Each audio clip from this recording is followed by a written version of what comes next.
muito bom dia, seja muito bem-vindo ao Pre-Market dessa segunda-feira, dia 10 de abril. Os mercados futuros operando mistos nessa segunda-feira, né, espera do dado do CPI, né, que vai ser divulgado na quarta-feira.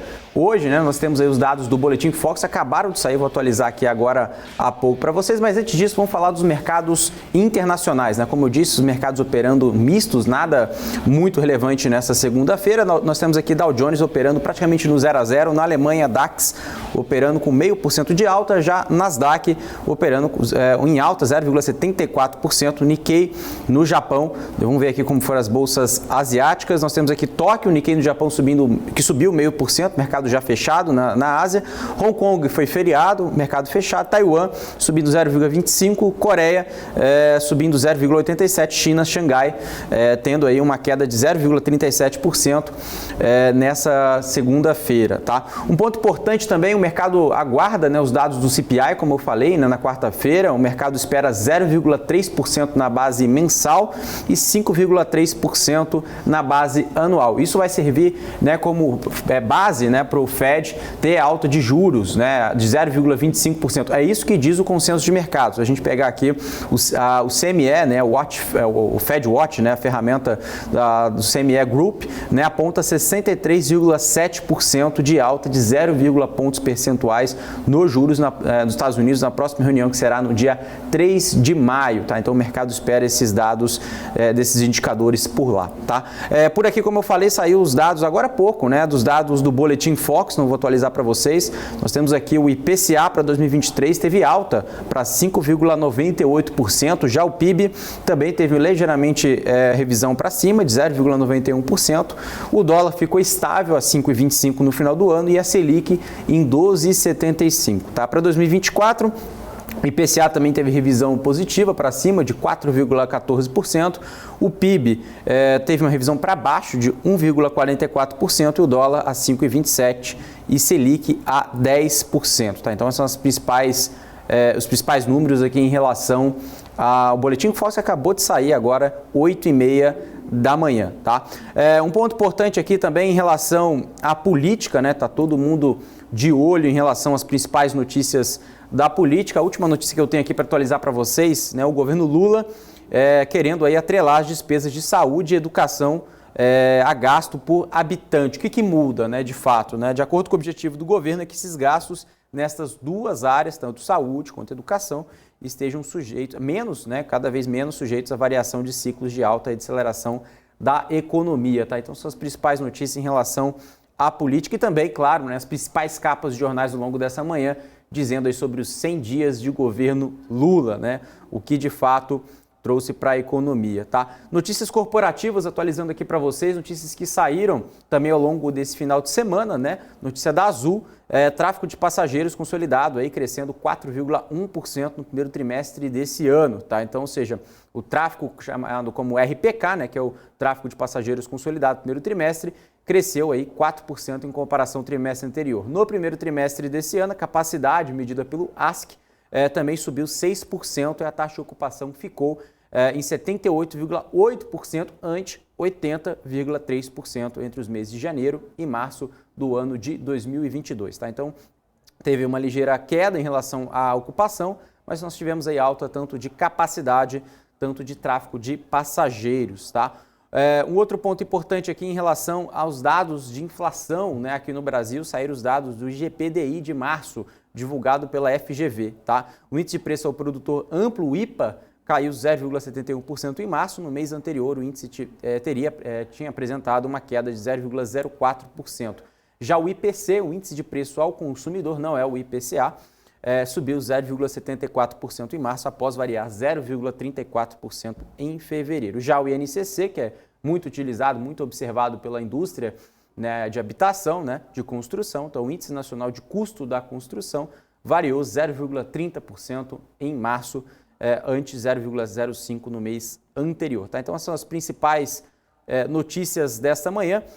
Também lembrando aqui, deixa eu só atualizar aqui a todos vocês também, outras notícias que saíram agora há pouco em relação ao Banco Central, né? Ou seja, acabou de ser divulgado, inclusive pela coluna do Lauro Jardim, dizendo aqui que Lula está obcecado com o Banco Central, mas não define sobre indicação de diretores, tá? Então, ou seja, o Banco Central está há quase 3 semanas com desfalque relevante da sua diretoria, de acordo com a coluna do Globo, e desde o dia 23 de março, quando Bruno Serra deixou a diretoria de política monetária, essa cadeira está vaga. Então, de acordo aí, né, com fontes, né, do próprio Lauro Jardim, dizendo aí, né, que o mandato do diretor de fiscalização, Paulo Sérgio Neves de Souza, também acabou de terminar. Então, ele disse aí que o governo Lula está buscando novas indicações aí para a diretoria do Banco Central, mas nada definido até o momento. Tá? Então, essa é a principal notícia em relação à diretoria do Banco Central, que está todo mundo de olho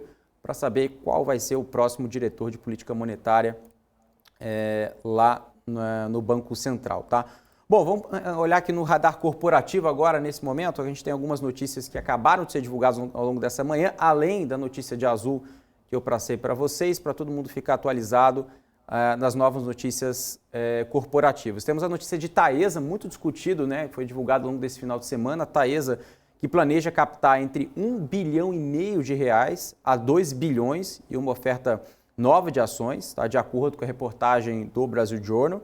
A intenção aí da transmissora de energia é capitalizar a companhia para a oportunidade aí de leilões de transmissão previstos para esse ano 2024. Esse ano, lembrando que vai ser recorde, né, no leilão de transmissão, vão ser mais de 50 bilhões de reais, como nunca visto. Temos leilão nesse meio do ano, né, se não me engano vai ser junho.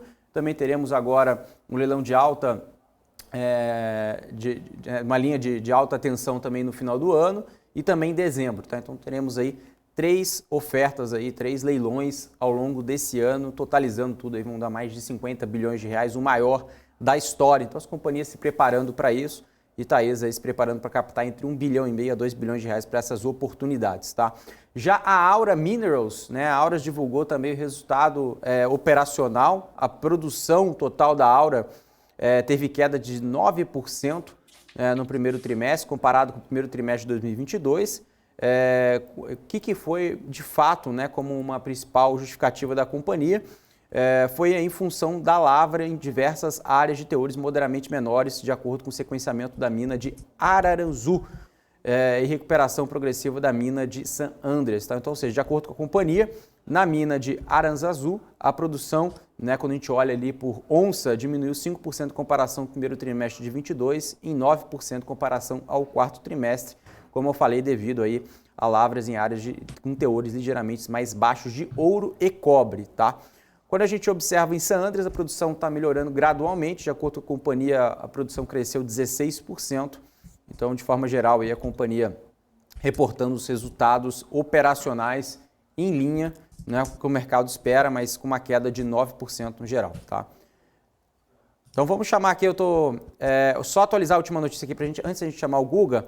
Notícia da Sabesp, Companhia de Saneamento Básico do Estado de São Paulo, informou que a Agência Reguladora dos Serviços Públicos de São Paulo autorizou a empresa a ampliar o índice de reajuste tarifário, 9,5%. Então, para quem mora em São Paulo, as contas de água, né, e esgoto vão subir quase 10%, 9,5%, de acordo aí, com a companhia, e essas deliberações das tabelas tarifárias serão publicadas a partir do dia 10 de maio no Diário Oficial do Estado de São Paulo. Tá? Então, essas principais notícias corporativas: Azul, Sabesp, Taesa e Aura Minerals. Agora sim, vamos chamar o Guga Almeida para compor aqui o nosso Jornal da Manhã. Guga, muito bom dia.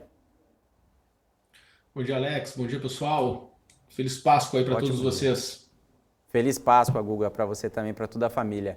Guga, eu estava aqui de olho nas notícias, né? Eu estava falando das notícias ao longo dessa manhã, saíram, né, o Boletim Focus, né? Mas todo mundo está de olho, né, de fato, né, do CPI na quarta-feira, né? Depois do payroll de sexta, que o mercado ficou fechado, né? O payroll que veio dentro da estimativa, né, 236 mil, mas nós tivemos aí queda do desemprego, está todo mundo esperando aí um aumento do Fed de 0,25%. É isso que diz ali a ferramenta ali do CME, né, da Fed Watch, que pega ali o consenso de mercado para a reunião do Fed dia 3 de maio. O Guga, que de fato a gente pode esperar aí na inflação? Você acredita que o cenário de estagna inflação, ou seja, né, uma economia que não cresce tanto, né, ou não cresce de fato, mas a inflação mais persistente, pode ser um novo cenário para agora? Como que você enxerga esse momento de mercado?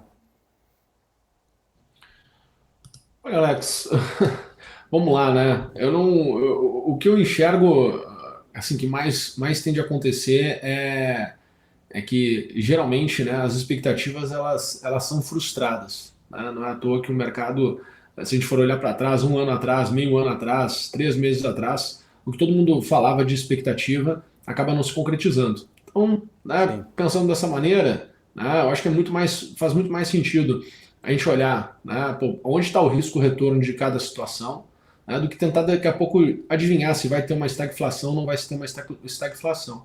Parece que o mercado americano continua, né, com a taxa de emprego alta, né, eu acho que a gente está ainda com uma taxa de emprego alta, né, a gente deu muita notícia, né, muita capa de jornal aí para as demissões em massa, principalmente das empresas tech, né, mas quando a gente for comparar, né, pô, o que as techs demitem versus o que ainda se gera de emprego dentro da economia americana, né, você percebe aí muito claramente que, pô, a economia continua, né, mega estimulada, né, vamos assim dizer. Tá? O que faz, né, mais uma vez, se imaginar que o Fed vai continuar aí elevando os juros. Tá? Se nós não tivéssemos tido nos 48 do segundo tempo, né, não tivesse tido aquela problemática toda em cima do setor financeiro, né, que foi ali 10 dias antes da decisão do Fed, provavelmente ali a gente teria visto o Fed levando não só 0,25%, mas sim 0,5%. Tá? Então, acabou se criando, né, uma narrativa ali nos 48 do segundo tempo, tá? Obviamente, né, com algumas evidências, porém, né, quando a gente olha para o mercado e para o comportamento do mercado, mais uma vez ele se mostra, né, com apetite de compras, né, quando a gente olha para a bolsa, né, propriamente dito. Né, quando a gente olha o comportamento dos preços, a gente não olha um S&P, né, passando aí ou num cenário de correção. Né? A gente volta ali a ver S&P trabalhando ali próximo dos topos do início de fevereiro, topo de novembro do ano passado, né? Agosto do ano passado, enfim, né? A gente vê ele trabalhando naquela região. Tá? É uma situação assim que, pô, muita gente imagina que, né, está tendo ali um respiro para poder voltar a cair com força, né? Muita gente acredita nisso, nessa tese. Pô, pode ser que sim, né? Mas se não cair, vai continuar escalando, vai continuar fazendo com que muitos participantes, né, sejam estopados e o mercado ele se oxigene de novo de uma outra maneira. Tá? Então, assim, eu sei que quando a gente olha para o mercado brasileiro, né, quando a gente está falando aqui com brasileiros, a gente está falando aqui do nosso... né, o nosso público aqui são pessoas físicas, né, ou quem sabe assessores de investimento. Quando a gente olha, né, a gente está aí desde 2020, patinando, né? Nosso mercado está aí patinando, nossa bolsa está patinando. Aquela alta que nós tivemos ali em 2021, 2020, 2021, que levou a bolsa a 130 mil pontos, não foram todos os participantes que conseguiram surfar essa onda. Né? As narrativas que se tinha aí pelas principais casas de análise em 2020, né? Pô, nossa bolsa aí indo para patamares bem mais altos, não aconteceram. Então agora é mais fácil ser pessimista. Né? Pô, é mais fácil, querendo ou não, a fotografia do momento é mais fácil ser pessimista. Só que o fato de ser mais fácil ser pessimista, né, quando a gente olha para a bolsa de valores, né, a gente precisa que, para a bolsa cair, a gente precisa de pessoas que estejam compradas, né, e que estejam dispostas a vender a qualquer preço. A gente não tem isso, né, para fazer com que o mercado venha para um patamar mais abaixo. Pelo contrário, uma vez que a gente está aí nos últimos 3 anos num processo de correção, poucos são os participantes que de fato estão pesados no mercado. Então você tem uma dinâmica de preço, tá, totalmente diferente. E isso traz um pouco de sofrimento, principalmente para quem é fundamentalista, né, para quem olha para os fundamentos e tenta enxergar e tenta controlar, né, os cenários. Começa a ter um sofrimento. Né, mas o que vai te dar dinheiro mesmo é a dinâmica do mercado. Né, é você conseguir comprar um preço, né, conseguir vender a um preço mais caro, e para isso você tem que conseguir enxergar dentro dessa dinâmica onde os movimentos possam acontecer. Tá? Eu acho que a gente tá com, assim, tem muito claro, né, quais são o que tende a prejudicar, né, os mercados. A gente tem muito claro isso na frente. Então, havendo algo novo, não vai ser surpresa. Havendo alguma coisa negativa, não vai ser surpresa. Pelo contrário, vai ser algo conhecido já, é algo esperado.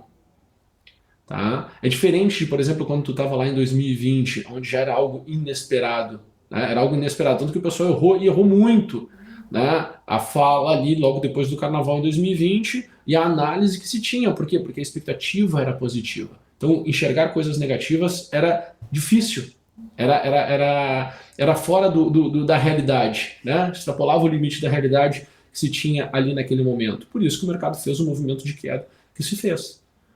Né? Porque o pessoal duvidou do que poderia de fato acontecer com o mundo. E agora, para mim, é o contrário. Né? Eu acho que as pessoas elas têm muito claro, né? O mercado tem muito claro as coisas negativas, mas não consegue enxergar onde vai estar as coisas positivas. E aí o que a gente tem que entender? Que já estamos há muito tempo, né? A uma das maiores correções que nós tivemos em tempo, né? Em tempo mesmo, né? Em proporção temporal que a gente já teve. Quando a gente dolariza o índice, então nem se fala. Né? Quando a gente olha por outros ângulos, nem se fala. A gente já está há muito tempo corrigindo. Logo, a gente tem que estar preparado para surpresas positivas. E é o que eu não consigo enxergar hoje ninguém no mercado falando sobre possíveis surpresas positivas. Então, mais uma vez, eu acredito que poucas serão as pessoas que vão se beneficiar quando o mercado de fato melhorar. Tá? Eu acho que assim, muito poucas pessoas vão se beneficiar mesmo. Por quê? Porque está todo mundo deitado no colchão macio do pessimismo. Esperando o momento certo, né, Guga? Oi? Esperando aquele momento da virada da bolsa, né? Mas ninguém quer vender, né? Tá todo mundo... Mas Alex, o momento da virada da bolsa, quando o pessoal perceber que pode vir a acontecer uma coisa positiva, a bolsa vai estar a 150 mil pontos. Exato. 160 mil pontos. Porque como tu tem poucos participantes no mercado, o mercado está muito vendido. Né? Então o mercado começa a se estopar, por isso que a gente viu esses movimentos. Não sei se o pessoal consegue compartilhar minha tela, né? Mas só para a gente poder fazer uma pequena reflexão aqui em cima do índice Bovespa mesmo. Né? Quando a gente olha aqui para os movimentos, né, desde metade do ano passado, onde nós tivemos as altas, né? A gente teve aqui essa alta aqui da metade do ano passado. Quando a gente olha para os movimentos de alta do Ibovespa, eles foram mais intensos e mais rápidos do que os movimentos de queda. Se a gente olha esses últimos, não dá 12 meses, os últimos 9 meses. A gente olha, se a gente voltar um pouco mais, a gente ainda vai entender, né? Desde o início do ano de 2022, quando a gente olha para os movimentos de alta, eles são mais intensos, são mais fortes. Né? E, querendo ou não, a gente vem tendo desde 2022, né, essa narrativa novamente em relação a commodity. Então, quando a gente olha para o Brasil, a gente não pode isolar o Brasil, comparar o Brasil com Estados Unidos, por exemplo. Né? Nós somos aqui uma bolsa, né, com a presença de commodity muito forte. Então, a gente está vendo aí uma mudança de mundo, uma dinâmica de mundo diferente. A gente sabe que o nosso índice, quando a gente dolariza, a gente está em uma correção há muito tempo. Né? Então tem muitas coisas assim que me levam, né, quando a gente olha para o movimento da própria China, né, que estava aí com Covid zero e está retomando, né, que agora pode colocar a moeda dela em várias economias ao redor do mundo. Então tu percebe que a dinâmica está mudando, e essa dinâmica mudando traz potencialidades. Não dá para dizer que são probabilidades, tá, gente? Porque na verdade não tem como tu medir o futuro, que vai ser diferente de tudo que aconteceu no passado com probabilidade. Tu está com algo completamente fora da curva. Né? Tu tem coisas novas, tu tem tecnologias novas, tu tem comportamento novo do mercado estimulado em função de toda a tecnologia, toda a dinâmica de mundo nova que está acontecendo agora. Mas a gente tem que enxergar desse jeito, a gente tem que enxergar por um outro ângulo. Né? E entender que lidar com renda variável é lidar com incertezas. Toda vez que tu tem incertezas, tu tem, né, uma morte de uma tese. E parece que as pessoas adoram comprar teses mortas, né, porque elas compram teses passadas. Mas o pessoal adora comprar tese morta, tese que já passou, né, porque é mais bonito, tu fala bonito. Né, falar do que já passou, tu tem todos os detalhezinhos, tudo encaixadinho, é perfeito para falar, né, no almoço, no domingo de Páscoa, no almoço junto com o vô e com a avó, né, porque aí tu fala bonito, o vô e a avó falam, esse é o neto que eu tinha pedido para Deus, obrigado, né, então todo mundo fica feliz. Mas quando a gente olha para essa dinâmica de mercado e olha para esse momento, né, não tô dizendo que não possamos ter o mercado escorregar e é 90 mil pontos. Só que em função de já fazer tanto tempo que a gente está em correção, né, a oportunidade grande que eu vejo daqui para frente é uma oportunidade de mercado para cima. E provavelmente eu sou um dos poucos caras que está falando sobre isso e alertando o mercado que tem que olhar para esse ano. Então, mesmo que tu duvide, né, mesmo que eu não estou falando para ti, tá, Alex? Estou falando para o nosso telespectador. Mesmo que existe uma dificuldade de acreditar, né, tenta forçar e fazer um exercício para olhar, né, por um ângulo um pouco diferente. Né, porque eu acho que vai acabar muito do sofrimento, né, para quem está procurando oportunidades na bolsa ou quer investir na bolsa. Quem não quer investir na bolsa, ok, né, ele vai pegar o pessimismo e vai criar toda a justificativa do porquê não investir na bolsa. Mas quem quer procurar tomar risco, quer tentar enxergar um cenário, né, para os próximos anos, na minha opinião, tá, eu acho que a gente tem chance de estar muito próximo do término do voos de galinha. E eu falo isso já há bastante tempo, eu estava batendo, cara, todos os movimentos que eu vejo por enquanto são voos de galinha, são voos de galinha, são voos de galinha, né? Ou seja, o mercado vai tentar subir, não vai conseguir se manter e vai voltar, né, a fazer novas mínimas ou devolver todo o lucro que tinha ali, né? E até que vai chegar um momento que isso vai se transformar. Para mim, esse momento está chegando. Tá? Então, mesmo que o curto prazo ainda possa ser um pouco conturbado, daqui a pouco o mercado, né, como já aconteceu aqui no passado, né, tentou ir, aí não consegue ir, aí faz novas mínimas, né, fica lutando, faz de novo, tenta subir de novo, aí piora, só que aí, de repente, cara, o mercado ele vai engatilhar e vai andar.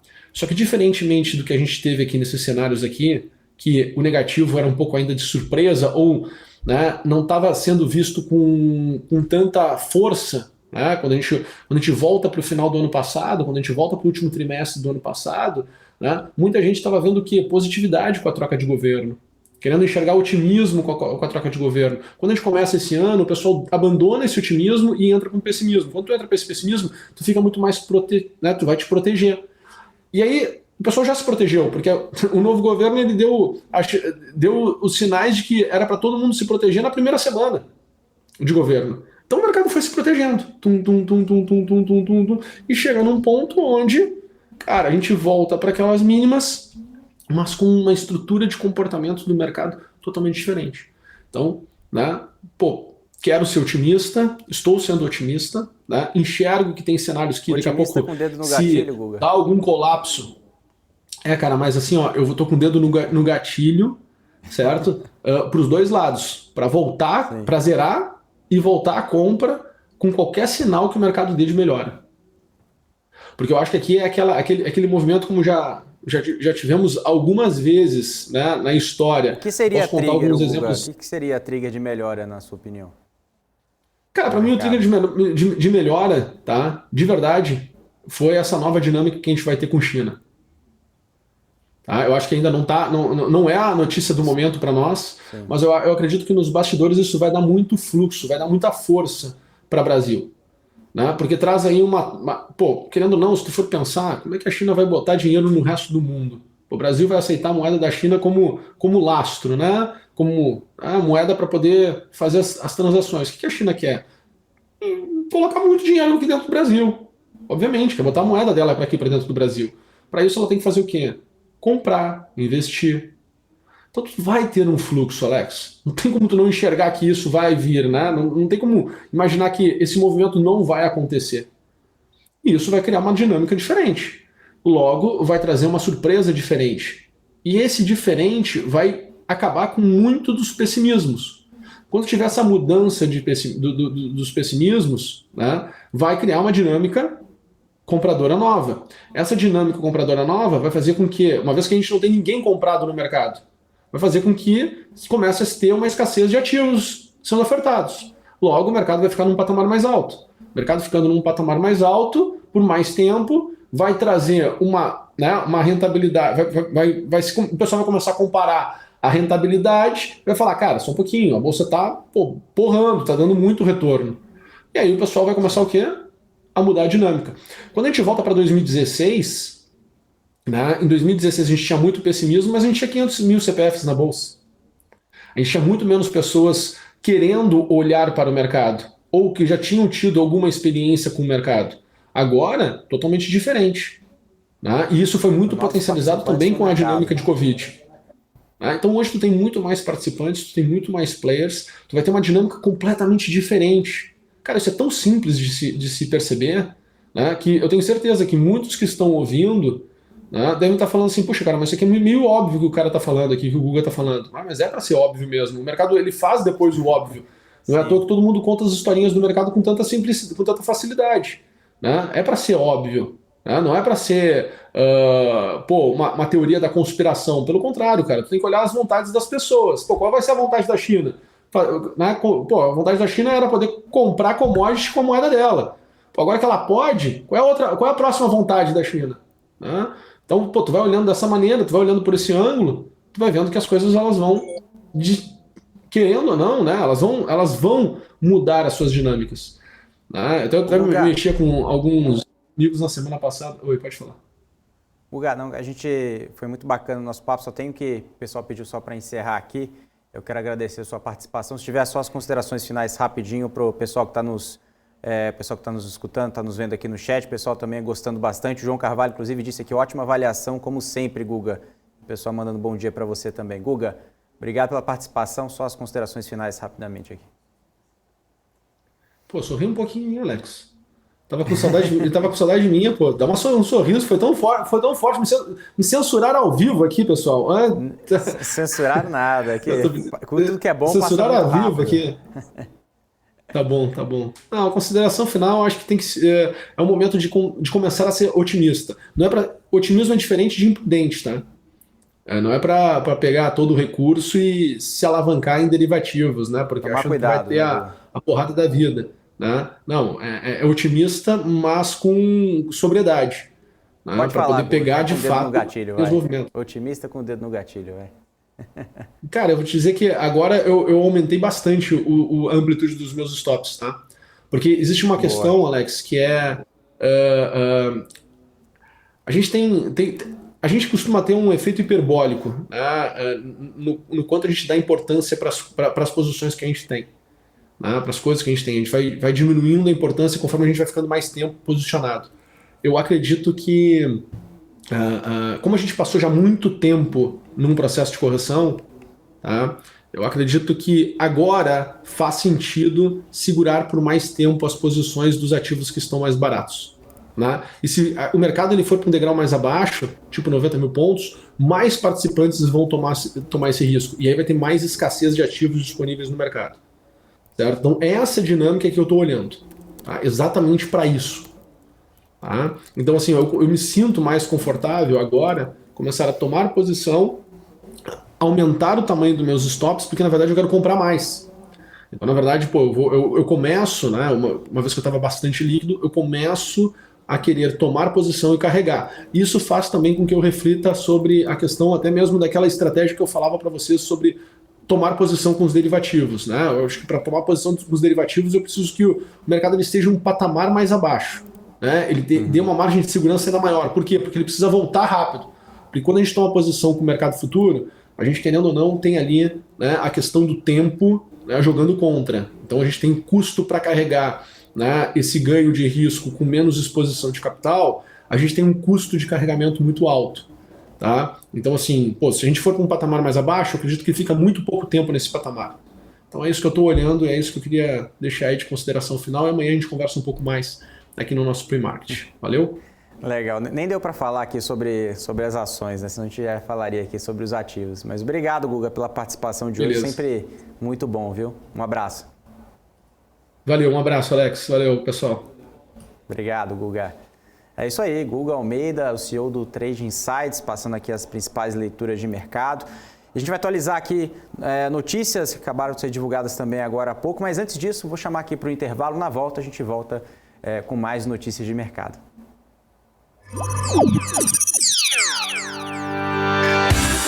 Somos pioneiros na oferta de derivativos de balcão, com mais de 20 anos de know-how e uma vasta experiência de atendimento de clientes em mais de 140 países.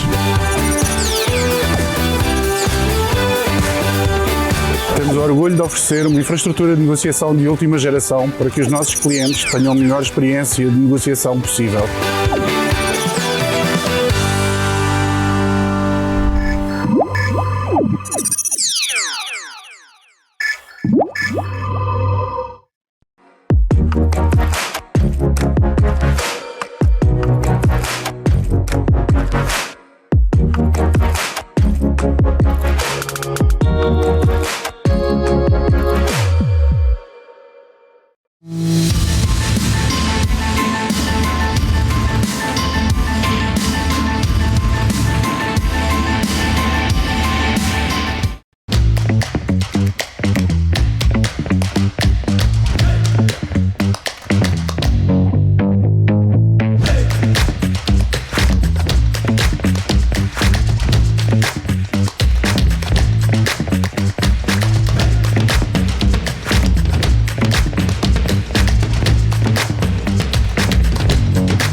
chegando aqui no Pre-Market dessa segunda-feira. O pessoal aqui do chat, o Peter Santana falando bom dia. Bom dia, Peter. Olha aqui todo mundo comentando em relação a, inclusive, as falas do Guga Almeida.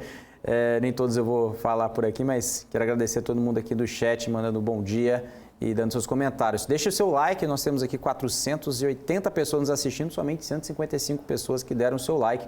Vamos acelerar nesse like aí, pessoal, nessa manhã. Vamos lá. Bom, pessoal, nós começamos, inclusive, semana passada com um quadro, junto com o Marco Prado, hoje ele não está presente, mas semana passada eu comecei com ele um quadro que chama, né, Direto Dentro das Mesas, né, Direto das Mesas, que a gente sempre comenta as principais ações mais negociadas, tanto pelo estrangeiro quanto pelo investidor local, nas principais corretoras do Brasil, tá? Então eu tenho aqui a principal corretora aqui no Brasil, comentando aqui dados que os investidores estrangeiros estão vendidos na média, quando a gente pega o net, né, ou seja, entre compradores e vendedores, os investidores estrangeiros estão vendidos na ordem ali de 54 milhões de reais e o investidor comprado é o investidor local, comprado no net ali, né, de diferencial de 142 milhões de reais. Quando a gente pega as ações, os investidores estrangeiros estão comprando, né, na média, né, uma força compradora maior em Exetec, BB Seguridade, inclusive BB Seguridade que a gente tem visto aí altas nas últimas semanas, Equatorial, e quando a gente pega aqui a parte vendida, né, ou seja, o que tem maior força vendedora por parte do estrangeiro, nós temos Ipera, TOTS e Engie. E já para os investidores locais, os investidores locais estão comprando Vale, inclusive olhando pela Vale, né, o minério teve alta hoje, depois de 9 quedas consecutivas lá na China.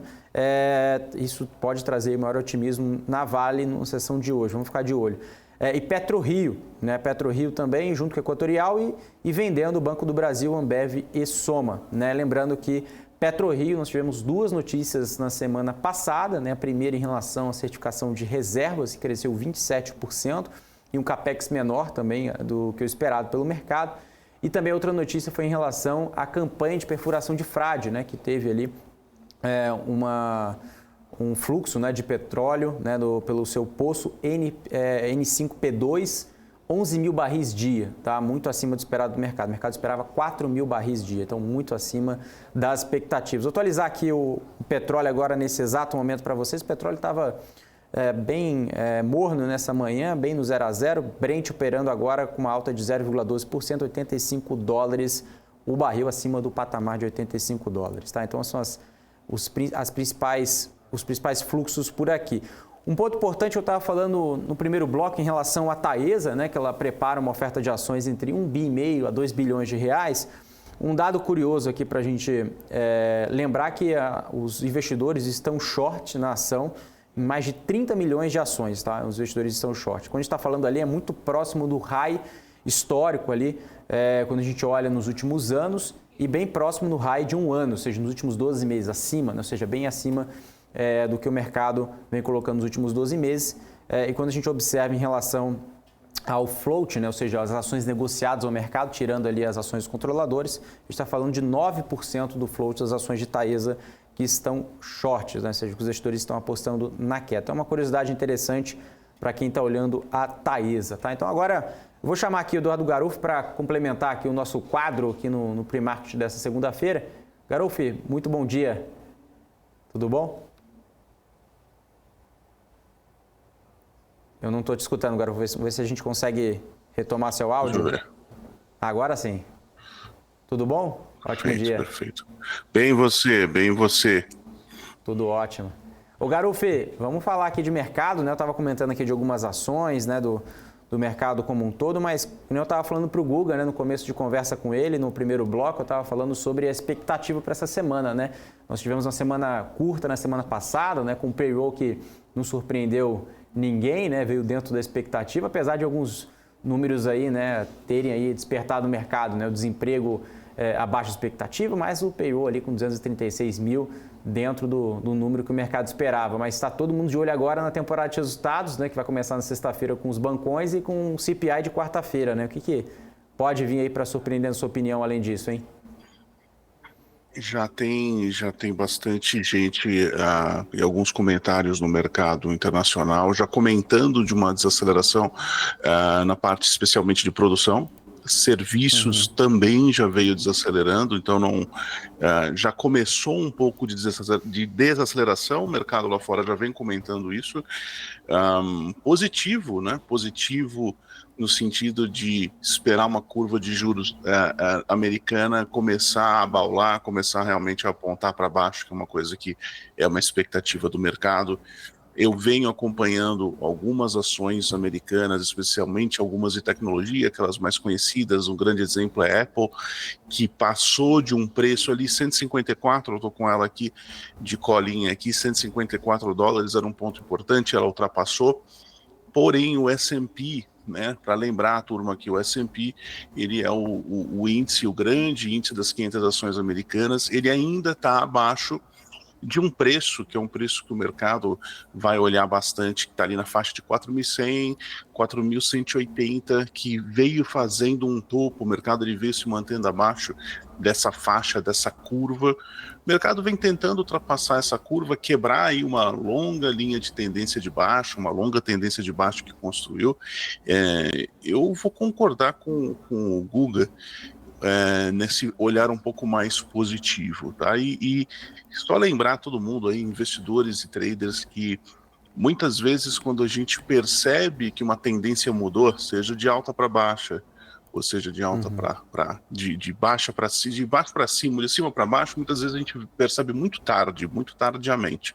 Eu acredito que o S&P já não é o que foi em 2022, ele já é um ambiente um pouco mais lateral, ou a gente pode esperar uma tentativa de retomada, que é o que eu espero, Alex. Legal. Garofo, eu acho que é um ponto importante, inclusive que eu fiz uma pergunta para o Guga, né? Inclusive com todos esses dados negativos. Você estava falando de Apple, estava até vendo uma notícia agora há pouco, só para complementar aqui, que a Apple teve queda aí de 40% nas vendas no primeiro trimestre, né? Quando a gente observa o mercado de computadores, tá? Então as vendas de computadores caíram 40,5% no primeiro trimestre. E quando a gente olha as remessas por todos os fabricantes de PCs combinados, né, a gente está falando de uma queda de 29%. A gente está falando de 56,9 milhões de unidades. E isso é abaixo, Garofo, do índice de 2019, né? Ou seja, quando a gente olha ali o início de 2019, que mostra um sinal de queda de demanda, né? De acordo ali com o relatório da IDC, né? Que mede aí essa inteligência de mercado em relação à indústria de tecnologia. Você estava falando muito dessa questão da Apple, né, como um todo, e a aceleração da economia, a parte de serviço. Isso começa a ser alguns sinais, né, Garofo? Inclusive a própria Apple, que é uma grande demandante de computadores, celulares, né, smartphones para o mundo inteiro. Isso pode ser um sinal de uma demanda menor e, consequentemente, né, a gente vê ali daqui para frente, né, não um aquecimento tão grande das cadeias produtivas. Isso pode ser como um fator positivo, por outro lado, em relação ao aumento de juros por parte do Fed, Garofo? Acredito que sim. A gente tem dados, os últimos dados de índice de preço, especialmente na parte de produtos, né, não de serviços, e já veio dando sinais negativos, ou seja, de desaceleração. Então, isso obviamente é ruim para o emprego, lógico, é ruim para o dia a dia, sim, mas essa desaceleração, o Fed não tende a deixar isso ir para um ponto além daquele que eles acreditam que é saudável para a economia, para eles poderem começar a reduzir um pouco de juros e reacelerar a economia. A inflação ainda é algo que está sendo difícil de controlar, né? Quando o Fed ficou contente que estava começando a controlar, o PEP foi lá e deu uma pancada na oferta de petróleo e, obviamente, atrapalhou um pouco. Então, eu acredito que agora é um momento um pouco neutro da gente observar com cuidado os dados de produtos e serviços nos Estados Unidos. Então essa é uma semana importante, muitos indicadores, índice de preço ao consumidor mensal e acredito que do ano até agora a gente tem índice de preço de serviços também, índice de preço ao produtor, taxa de pedido de seguro-desemprego e tudo aquilo que a gente tem ao longo de uma semana comum. Vamos ficar de olho para entender como a gente pode ter uma próxima reunião do Fed. Isso sim pode dar uma animada no mercado e animar tanto lá quanto eventualmente aqui. Beleza, Garofo, foi um ponto importante, né, que você acabou de falar também em relação ao sentimento do mercado em relação à reunião do Fed que vai ser realizada no dia 3 de maio. Né? De acordo, eu estou até olhando aqui a ferramenta do Fed Watch, né, ferramenta que mede o consenso, né, de alta de juros nos Estados Unidos, né, medido pela Bolsa de Chicago, colocando aqui uma probabilidade de 63,7% e um aumento de 25 pontos percentuais na próxima decisão de juros já no próximo mês, né? Bom, vamos falar um pouco em relação à China, que inclusive foi um dos grandes temas ali que foi abordado no primeiro bloco com o Guga Almeida. Ele disse que uma grande parte do otimismo dele por aqui no Brasil vem de China, né? O minério de ferro, que veio caindo 7 sessões seguidas, hoje subiu, né? Isso pode ajudar inclusive a própria Vale aqui no Brasil, e o petróleo depois do corte do OPEP também, né? A gente está, mesmo que não alcançou ali o patamar de $90, está falando ali acima de $85, né? Que é muito melhor do que, muito mais acima do que estava sendo observado nas últimas semanas, né? Então, olhando por commodities, né? O investidor que trada commodity ou até mesmo as ações ligadas ao setor, acho que é o que pode ter maior otimismo agora nessa semana, o Garuffi, você concorda comigo? Concordo, sim, até mesmo em relação ao Brasil, tá? O Brasil a Ibov está num fundo aí que vem já dos últimos 2 anos, essa região baixa, perto dos 100 mil pontos. Vale vem sofrendo bastante também, desde o Covid, que ela foi trabalhando também numa faixa muito maior de preço, agora também ela vem sofrendo um pouco mais. Acredito que a gente possa ter alguns trades comprados, sim, lembrando que Ibov, Brasil como um todo, está lateral. A gente está trabalhando ainda num ambiente lateral. Então, o que é trabalhar no ambiente lateral? É a gente tentar comprar fundos, regiões mais baixas, como o índice está agora, e tentar não apostar em máxima ainda, até que o próprio mercado e o preço se forme e mostre que engatou numa nova tendência de alta. Eu não acredito nisso para o Ibovespa ainda, para o índice futuro, mas quem sabe Vale sim, tá, Alex? Quem sabe Vale possa buscar aí, estou até abrindo aqui na tela para dar uma olhada nela. Ela também vem num preço baixo, 75 é um preço, 75 e 73 é uma média aí mensal já de longo prazo. Quem sabe possa ser um preço baixo aí, algumas oportunidades aparecerem. Legal, Garuffi. Um outro ponto também que o pessoal pergunta bastante em relação ao dólar, né? O dólar que vem operando leve queda agora, essa manhã, R$ 5,05. Claro que não tem como a gente prever, né? Mas tudo que, inclusive que o Guga tem dito em relação, né, no primeiro bloco aqui, para quem estava nos acompanhando em relação à China, né? Ou seja, tirando o dólar como protagonista, né? Essas medidas da China pode fazer o dólar ficar mais fraco, né? Enfraquecer a moeda americana. Isso, o que pode favorecer aqui no Brasil? Será que o real pode se fortalecer ante o dólar? Como que você acredita nesse cenário agora?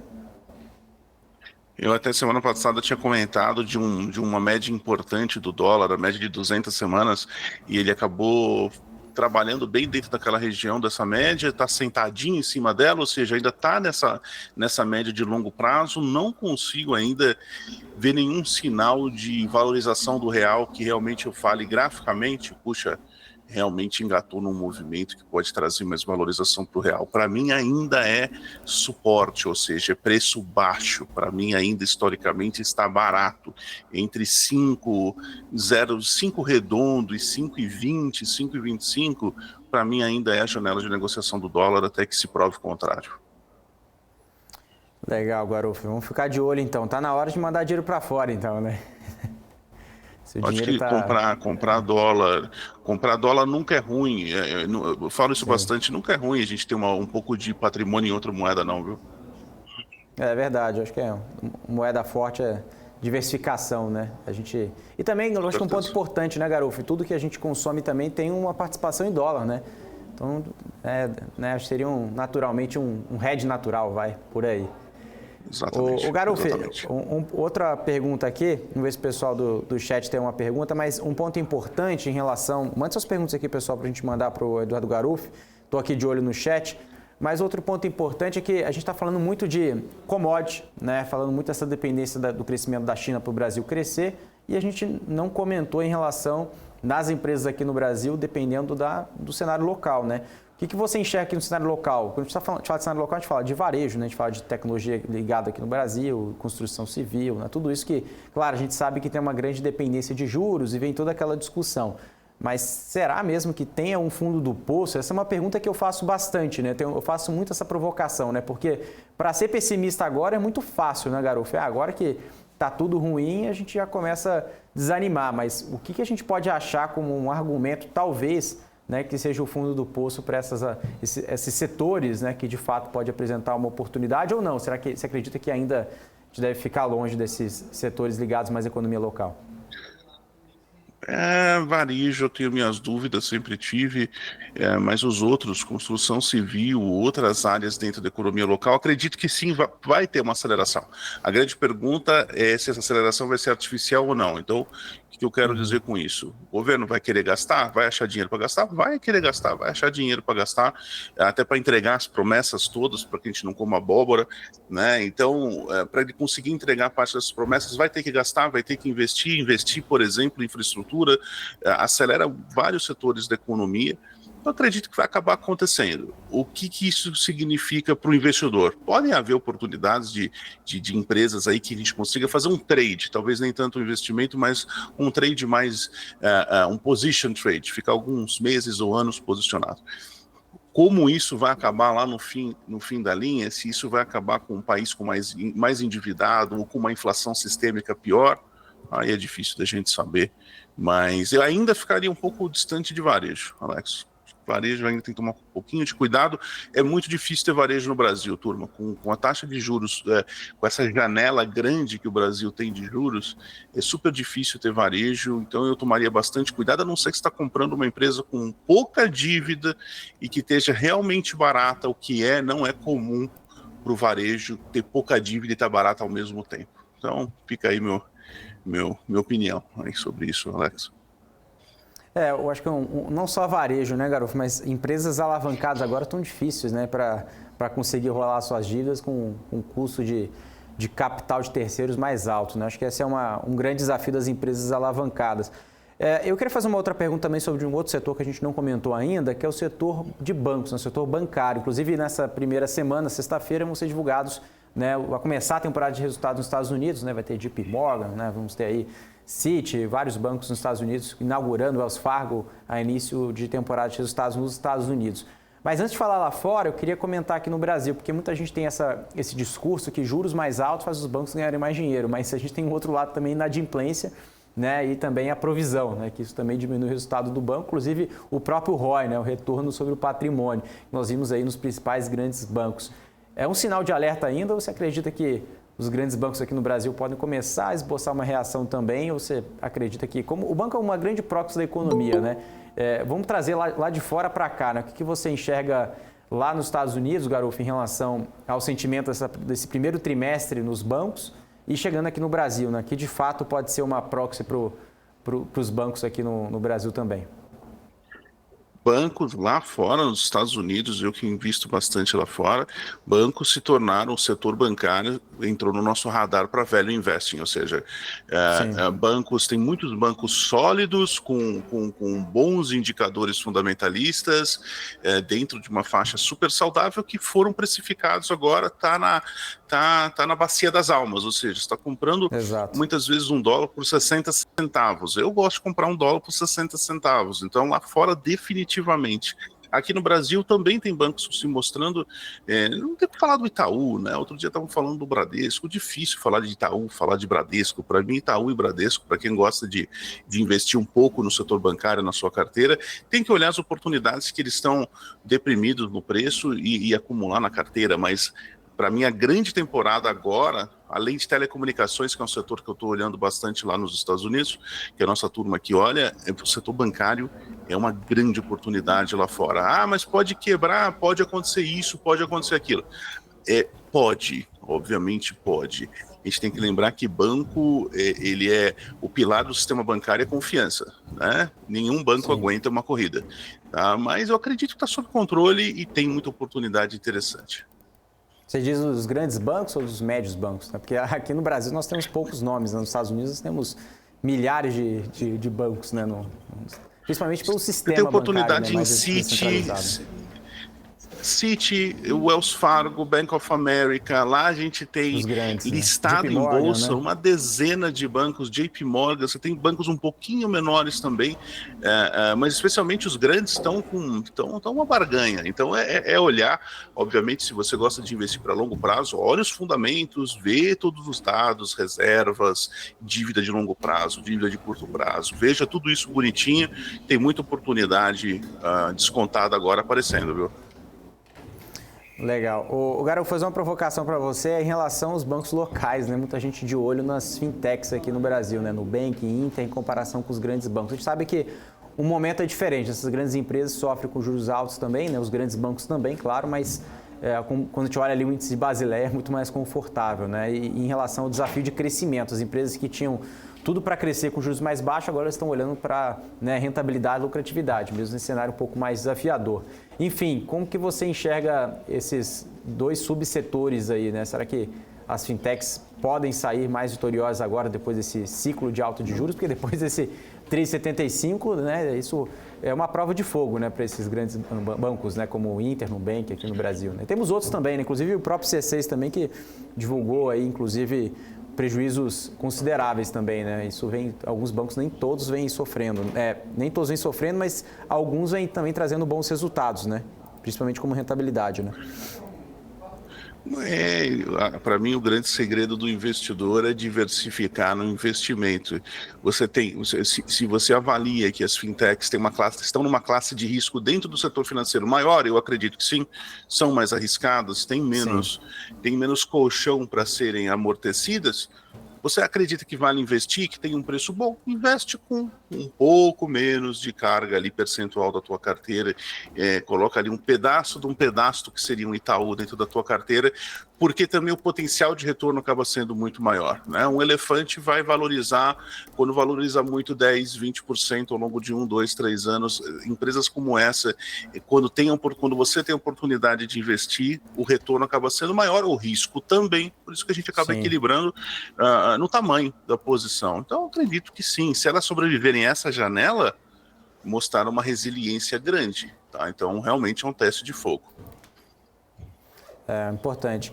Eu tenho uma pergunta aqui do Peter Santana, estou de olho aqui no chat, o Peter Santana sempre presente aqui no nosso chat, dizendo aqui, com a implementação do dólar digital, que começou nos Estados Unidos semana passada, já falaram que os bancos podem virar aí 100% digitais. Será que teremos o mesmo movimento dos bancões em 2024? Uma pergunta aqui do Peter Santana. Inclusive o próprio Real Digital, né? O Garufo também como um desafio aqui no Brasil, né? Acho que é realidade, né? Os grandes bancos centrais de olho, né, nas próprias moedas digitais, né? O que pode trazer, na sua opinião? Claro que é muito incipiente ainda, né? Mas para responder aqui a pergunta do Peter Santana em relação à transformação do modelo de negócio dos principais bancos.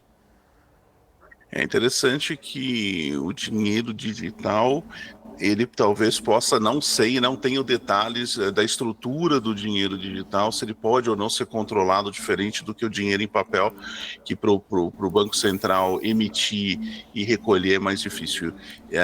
Mas eu gosto desse modelo. Eu não acredito que o Brasil é totalmente pronto para viver um modelo como esse. A gente ainda precisa de agência, a gente ainda precisa de bastante coisa, de bastante atendimento ao público, mas eu vejo com olhos, sim. Acredito que a gente possa evoluir nesse sentido. A gente só tem que tomar cuidado, quem mora nas grandes capitais do Brasil, ou perto das grandes capitais, lembra que isso não é o que é o Brasil. O grande Brasil é outra coisa. Precisa ainda do banco, precisa da Caixa Econômica na pracinha central, precisa de outras coisas que a gente às vezes não vê. Então eu não acredito que a transformação vai ser plena no curto prazo, mas tem um começo, sim. Eu acho bom esse começo. Inclusive, essa questão de bancarização, né, que era uma desbancarização, era um grande dilema, né? Principalmente quando a gente está falando aqui de investidores, né, em relação aos corretores. E agora a gente está observando um movimento ao contrário, né? A bancarização, né, os investidores voltando para os bancos, né? Em curto espaço de tempo, aí nós vimos nos últimos 2 anos essa volta e as corretoras começando a ser questionadas em relação a tanto rentabilidade, modelo de negócio, crescimento, como nós vimos aí com esses juros mais baixos, né, Garofo? Acho que é uma dúvida muito grande, né, em relação a isso, né? Quando a gente olha principalmente lá nos Estados Unidos, você que acompanha o mercado americano, quando a gente olha aí a Charles Schwab, né, a própria XP, nós vimos aí números muito abaixo, né, do esperado e os próprios executivos dizendo aí que esse ano pode ser até um pouco melhor do que foi reportado no ano passado. Mas será que as ações, de fato, né, convergiram aí para esses indicadores, ou você acredita que, não falando de corretores como um todo, né, mas de cenário geral, né, os financials, a gente está falando muito de financials aqui, né, de bancos, corretores, isso pode trazer um estresse maior depois que nós vimos ali Credit Suisse, né, o próprio Silicon Valley Bank, o que de fato as ações ainda, principalmente nos Estados Unidos, né, que é a grande proxy global, foram precificados? Será que acredita que tem um espaço de gordura, maior margem de segurança, ou você acredita que já está interessante já, nesse ponto de vista de preço? Muitos setores já interessantes. Então, se você olhar para o mercado como um todo, nem tanto, tem coisa ainda e dentro de preço justo, e a gente não compra só em preço justo, a gente compra com margem de segurança, né? A gente quer ter um pouquinho de margem. Então, alguns setores, telecomunicações, setor financeiro está descontado, o setor tech voltou a valorizar, mas o tech estava descontado até outro dia, tá? Muita empresa, muita barganha, Netflix mesmo, que é uma posição que eu tenho, Meta, que é uma posição que eu tenho, que todo mundo achou que ia para o espaço Netflix, não acredito que vai para lugar nenhum. O legal do setor do mercado americano é que ele tem oportunidades boas o tempo todo, tá? Porque é muito grande, tem muita empresa, muita oportunidade, mas agora, setor financeiro, setor de telecomunicações, um pouco de utilities, né? Faz parte desse ciclo. Num ciclo de bear market, você olha para empresas que não são tão necessariamente atraentes, telecomunicações, utilities, né? E o setor financeiro também tem oportunidade. Eu começo a acreditar que 23 pode acabar se tornando realmente o fundo, né? Ter marcado o fundo que a gente esperava para um próximo ciclo de alta, é o que eu tô torcendo. Porém, se não for, se vier mais uma pernada de baixa, se a gente viver um período um pouco mais longo, a gente está preparado também.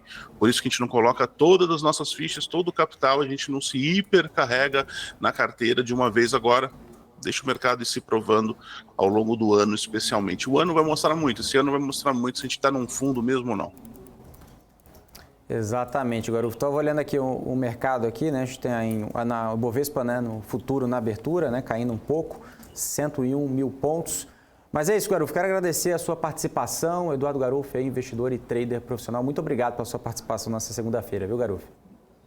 Obrigado. Um grande abraço para todos vocês. Boa semana para nós. Grande abraço, boa semana para todos. Muito obrigado. É isso aí, pessoal. Acompanhando aqui o mercado, né? O dólar subindo um pouquinho, agora R$ 5,06. O Ibovespa, como eu falei agora há pouco, ligeiramente em queda. O Ibovespa futuro, 101 mil pontos, tá? Então, acompanhando aqui os principais indicadores nessa segunda-feira. Quero agradecer a todos pela audiência, pelas perguntas aqui no chat. E agora, vou despedir de todos vocês. Mas fique de olho, fique ligadinho que a gente vai acompanhar agora o BMC News com Paulo Moraes e Felipe Nascimento. Grande abraço, muito obrigado, até mais.